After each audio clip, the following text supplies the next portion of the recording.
her adoption folder by accident, but not likely, since her mother's other files were in meticulous order.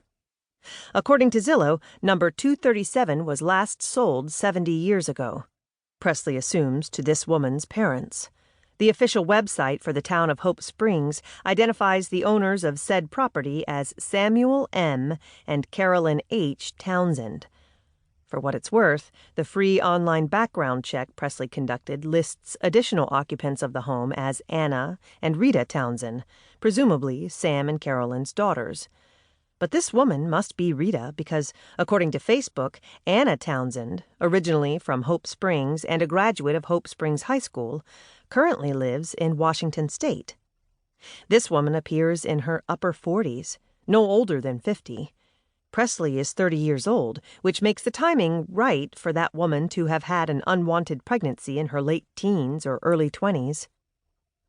Where are Sam and Carolyn? Do they still reside in the house? And what about this woman's husband?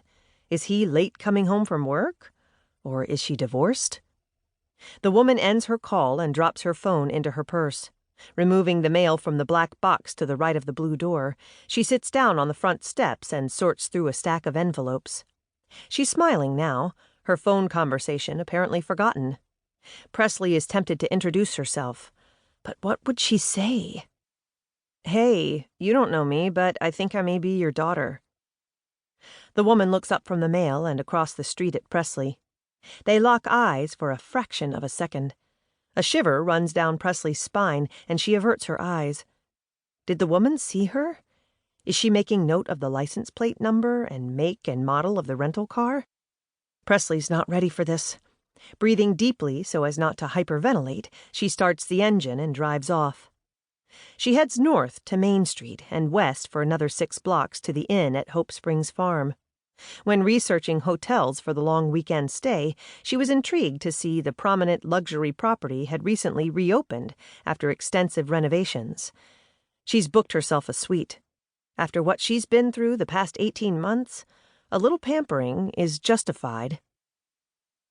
Surrounded by a crop of yellow and purple pansies, the American and Commonwealth of Virginia flags flap in the breeze in the center of the circular driveway as she travels up the hill to the main building.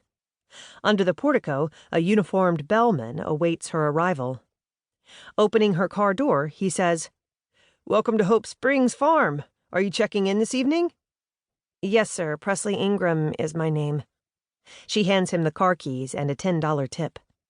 "Please make certain my suitcase gets to my room." He tips his hat to her. "Will do, madam. Enjoy your stay." The inn's interior is a stylish mixture of old world and new. Hardwood floors swathed in pale oriental rugs, antique chests and end tables combined with contemporary seating.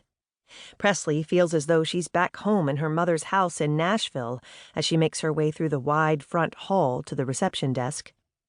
A striking black woman greets her, introducing herself as Naomi Quinn, the guest services manager. Presley provides her name and Naomi locates her reservation. Looking up from her computer, Naomi says, "I have you booked for a 1-bedroom Mountain View suite on the 3rd floor." "That sounds lovely," Presley says, handing her a credit card. Naomi clicks a button and paperwork spits out of her printer. "If you'd like a cocktail or a glass of wine before dinner, off the lounge to your left is Billy's Bar. Next to the bar, our restaurant, Jameson's, serves 3 meals a day, including a complimentary buffet breakfast from 7 until 11 in the morning." Her arm shoots out with finger pointing in the hallway opposite the lounge. "The elevators are down that way on your right." "Thank you," Presley says, taking the key folder from her. "I'd like to have a look around down here before heading up. Will you please advise the bellman of my room number?" She lifts a walkie-talkie. "I'll do that now." Naomi's smile doesn't meet her eyes, and Presley senses something disturbing about her. She's friendly enough, but she seems sad. More than sad. Troubled. Perhaps Presley is seeing her own somber mood reflected in the woman's big brown eyes.